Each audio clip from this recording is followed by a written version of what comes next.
Time to read from the Gospel again. This time from the Gospel of Luke. Now it's in the afternoon of Easter.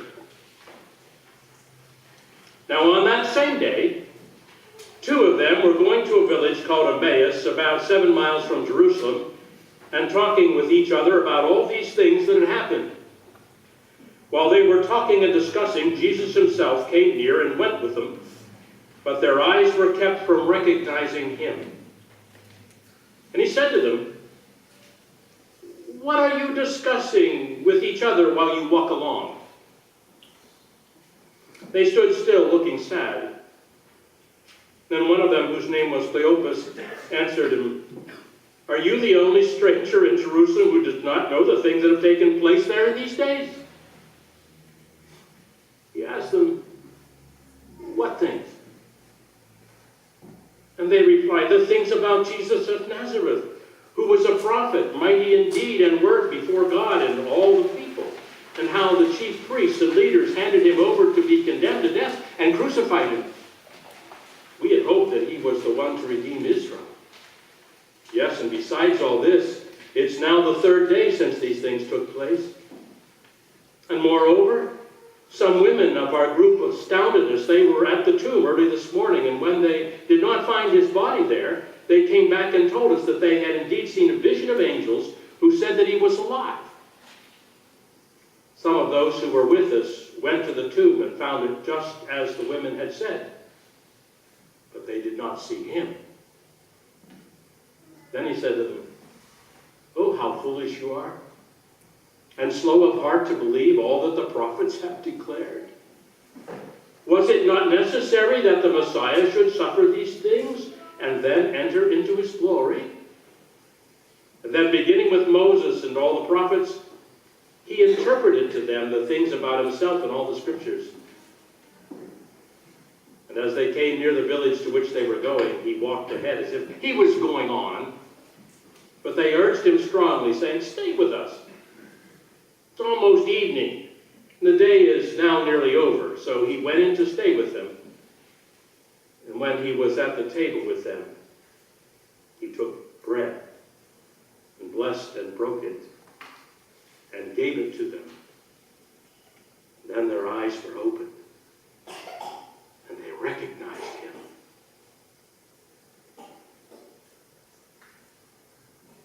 The word of the Lord. Thanks be to God.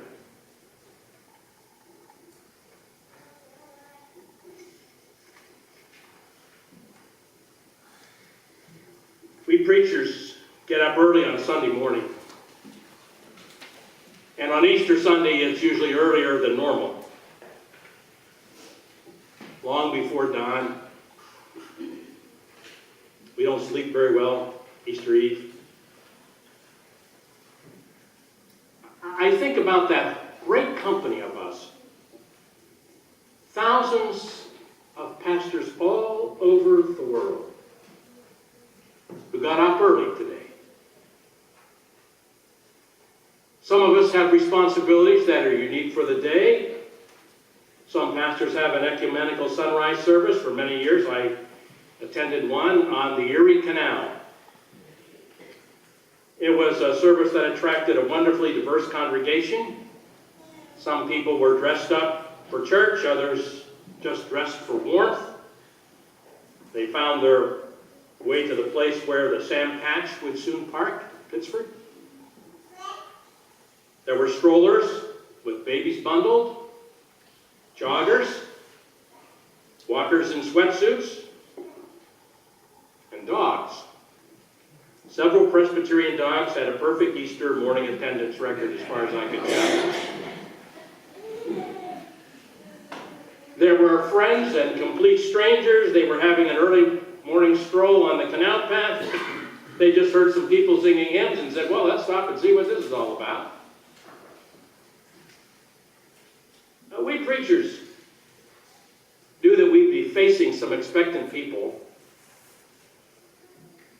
They would be busy. Some were hosting their families, wanting to know if they got everything that was needed for the Easter baskets and for dinner. confirmation class, and we met on Sunday after Easter. And I asked each member of the class to write one complete sentence that had this as the subject: what Easter means to me. One student wrote, "To me, Easter means a whole week of egg salad sandwiches."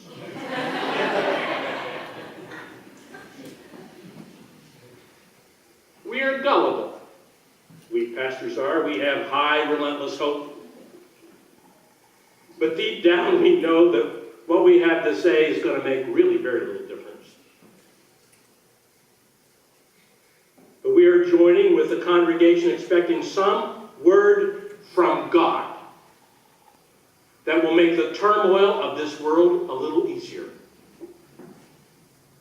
We know that we are neither so eloquent or compelling that people will alter destructive patterns of behavior in their lives because of one Easter service of worship.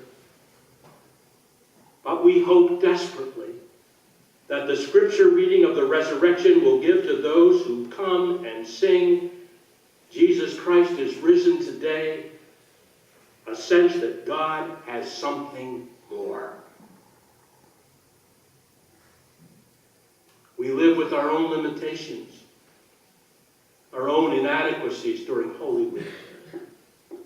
We've been scrambling, searching, going through files, reading familiar resurrection texts, trying to get everything in order to find a new way of saying what we've been saying for years. Kathy and I touched base last Sunday, didn't we? Trying to figure out what hymn should we sing. And then there's a new hymnal that arrived. And so we're here. Grateful for all of the assists we can have, instruments and singers and an organ played with great affection, and flowers and folks and family. You know, this is the ecclesiastical equivalent of Super Bowl Sunday. This is the ecclesiastical equivalent of a Subway series in New York. This is the dream that Syracuse and Cornell will someday play each other in the final game of the NCAA tournament. Each of us pastors know we're not up to this task. And so before I say anything else, I think we better pray. Dear God, we're in church this morning to hear a story that never fails to surprise us. We don't expect miracles, nor did they. We are realistic about our prospects, and so are they. We know that death is final, so did they. And as they were startled by the unexpected, so we ask you to startle us and astonish us out of our lethargy and our wimpy faith. Wake us, Lord, to the power of love and forgiveness in a world and in our lives. Surprise us again, dear God, with the news that death has no power over us and that Jesus Christ is risen. Amen.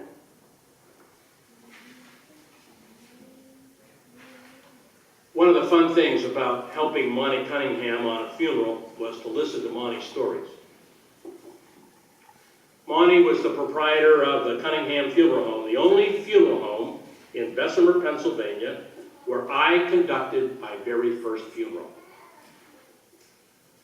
Monty kept a spit cup in the front seat of his car for his chewing tobacco, and I learned a great deal from him. Usually he'd drive his old Oldsmobile at the front of the funeral procession, and I'd ride along to the cemetery. Occasionally he'd drive the hearse or have his son Chuddy drive it. One day, he told me about another pastor, as green as I was to ministry, who was asked to conduct a graveside burial. The cemetery was about an hour across the state line from Pennsylvania into Ohio. Apparently, this pastor wasn't feeling very well, and Monty tried to drive this big, long hearse as close to the center of the road to keep the thing from swerving left and right like a ship. By the time they arrived at the cemetery, the pastor had become feverish and flu-like. He made it through the service, but his skin had become kind of a pale gray-green color. They headed back to Bessemer. Monty suggested that he might feel better if he stretched out in the back of the hearse, since it was now empty. It had curtains, nobody would see him. Monty drove, pastor slept. But he kind of awakened or came to slightly when the vehicle stopped. Taking a few minutes to fully awaken, he sat up and drew the curtains aside to see where he was, and found himself face to face with a gas station service attendant who was pumping gasoline into this Cadillac hearse. Monty says he doesn't know who was the most surprised. But the pastor, wearing his dark funeral suit and wingtip shoes, the color drained from his skin and his eyes as wide as saucers, shocked at the poor attendant. This attendant just fled like lightning back to the station, leaving the nozzle of the pump stuck back in the hearse. Monty got out, finished filling the car, and then explained everything back at the station when he went to pay for the gas. I am pretty sure that's how those women felt who came to the empty tomb that first Easter morning. They had to run back on pretty shaky legs to tell the disciples what they had found. Their hearts pounded. What happened the first Easter is amazing. A man had risen from the dead. Every once in a while, we hear about someone whose heart has stopped and is given CPR and revived. But after several days in the ground, this is just not a common occurrence. Mike Huckabee was once a presidential candidate, and as such he was asked if he believed in the resurrection. He's also a pastor. And Mike Huckabee said, "Of course I do. Dead people vote in every election, and we have done so in Arkansas. Resurrection is very real to us there." If more of us were confident of the resurrection and believed it, when we leave this world, that we will stand before God clothed in new spiritual bodies, we'd probably live today a little differently. Jesus Christ rose from the dead. Now, I know that's too much for some to accept.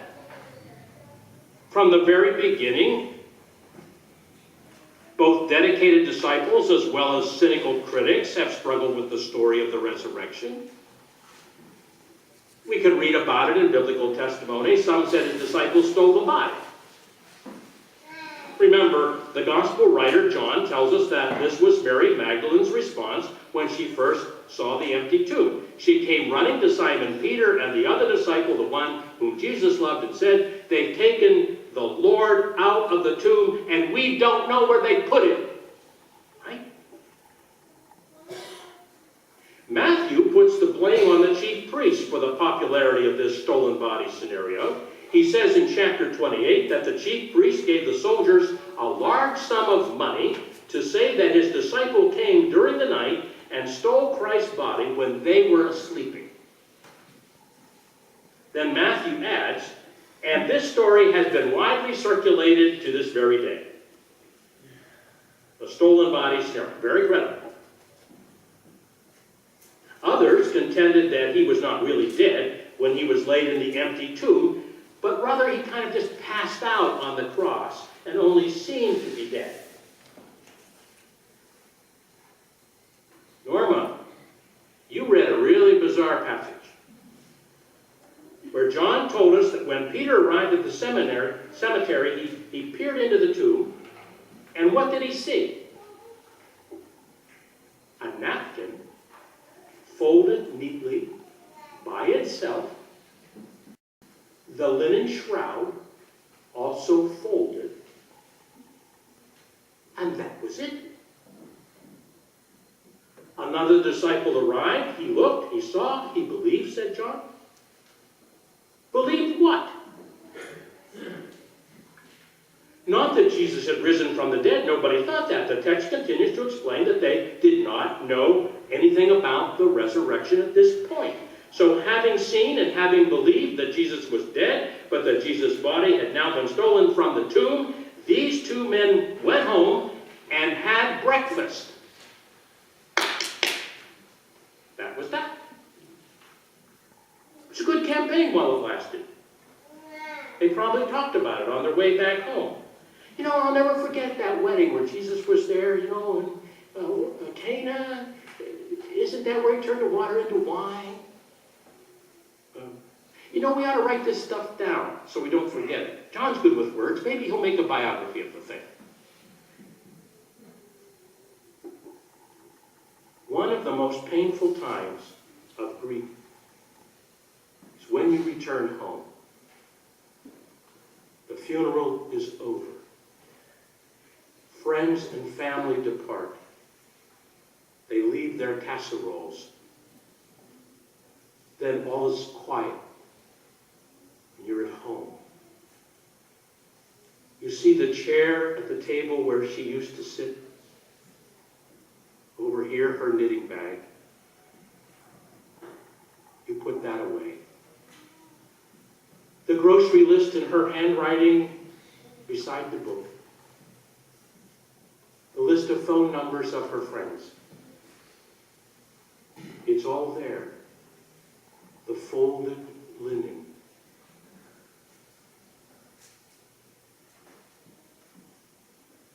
Why in the world would the linen have been folded neatly and the napkin done so and placed there all by itself? The Jews buried their loved ones with a simple linen shroud. This was true of rich and poor, believing that we came into the world with nothing, we go out of the world with nothing. If people had come to rob the grave, you can't imagine that they would have been gentlemen bandits who said, as we're robbing the body, let's make sure we fold everything neatly here before we leave. Especially when there were guards outside. Wouldn't they have wanted to make a hurry up and get away? Would Jesus have done this had he arisen? Well, it would have been in his character. The master did seem to have a proper place for everything. Didn't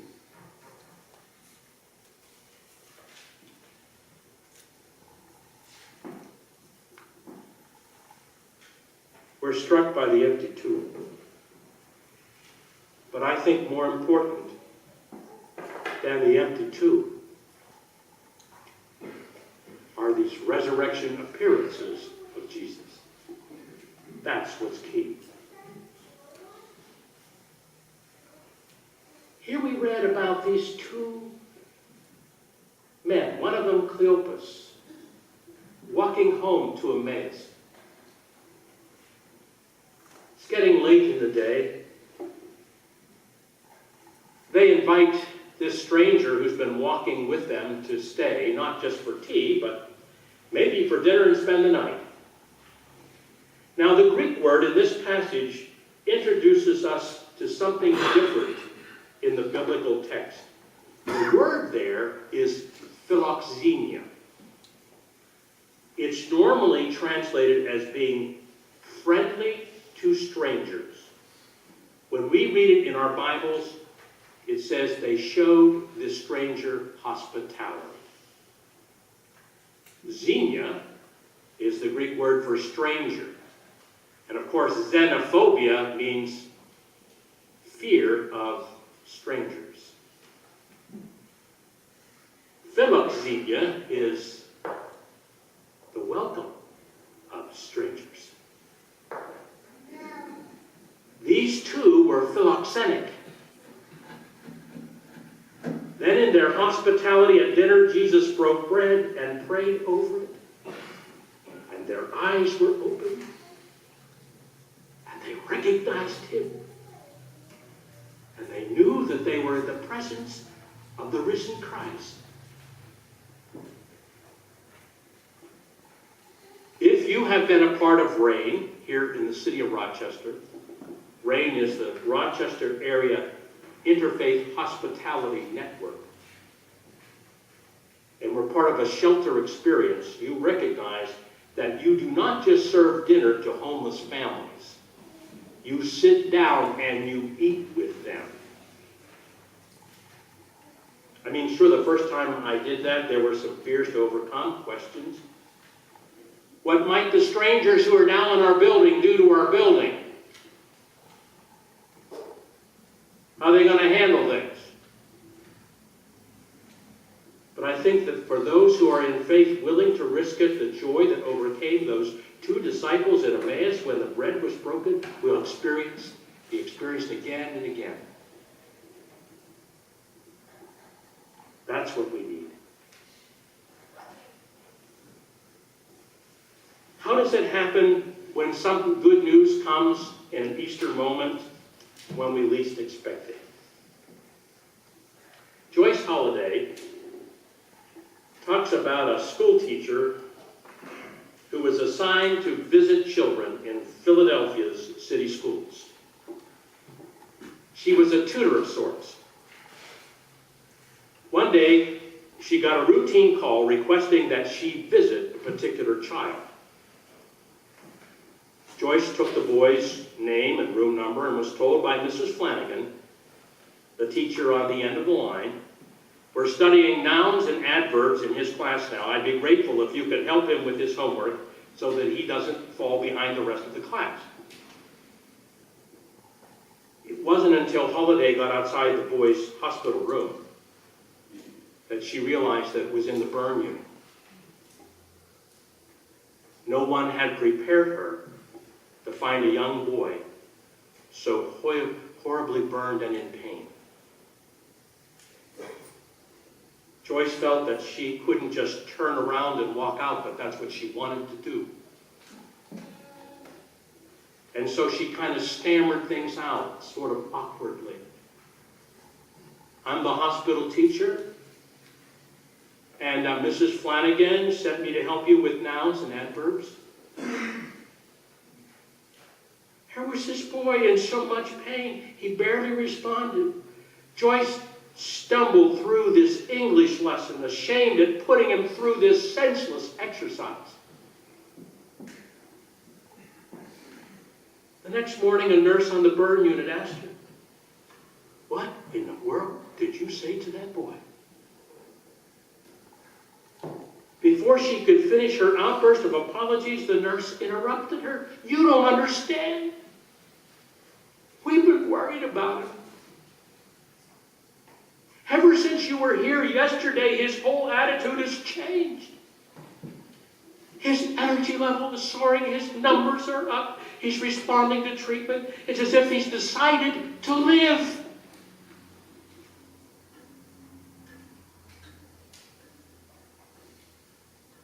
Later, when the boy was a little bit more able to communicate, he explained that he had completely given up hope until he saw the hospital teacher.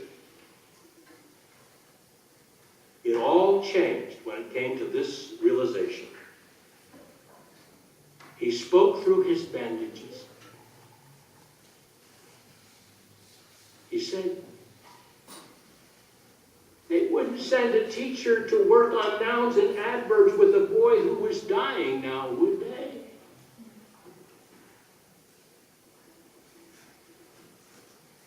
Here we are, wonderful upstate New York, celebrating this gospel news. We sing familiar hymns of resurrection hope, even when in this community there's disappointment and despair. We are tired of combative newscasts and global fish shaking and worse. Some of you in this room today have entrusted those you love to Almighty God this year.